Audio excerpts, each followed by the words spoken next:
O ayan guys, saktong alas 4:06 na. So ayan, oras na ng meal ni Migo ngayon, pati nung dalawa sa kabila. Mamaya pupunta naman ako doon. So sensya na guys, di ko napakain kaninang umaga, na busy lang sa mga household chores.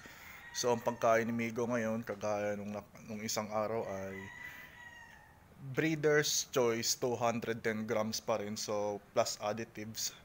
So pag nauma yung aso natin, kailangan may additives na po. So tingnan nyo po kung paano ko po siya pakakainin. Kukuman ko siya. Bubuksan ko to, dapat di siya lalabas. No? Ayan, sinaway ko siya dahil excited siya. Stay.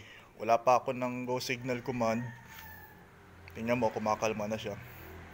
Hanggat hindi ako nagsisignal, hindi niya kakainin ito. May halong additives pa naman yan. So ayan, kalmado siya. Wait, timingan natin. Go! Go! Ayan, sumunod naman na siya.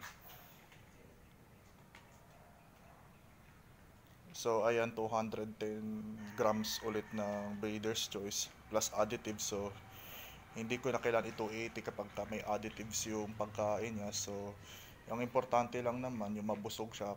Kaya lang naman tayo nagdadagdag ng additives kapag kangaso ay nauumay. Pag walang additives, kailangan po basahin konti or kailangan maghalo rin ng mga pampalasa para lalo namang ganahan, lalo na po pag picky eater yung aso ninyo. So ayan, ito minsan na rin nagiging picky eater ito dahil ang edad nito ay 3 years old na, magfo 4 na po ito sa December. So ayan, takam na takam pa rin kayo, lakas pang kumain. Sige lang, kain ng bigo, and I hope na ma-apply nyo po itong video na to sa yung mga alagang aso. Take care and God bless you po.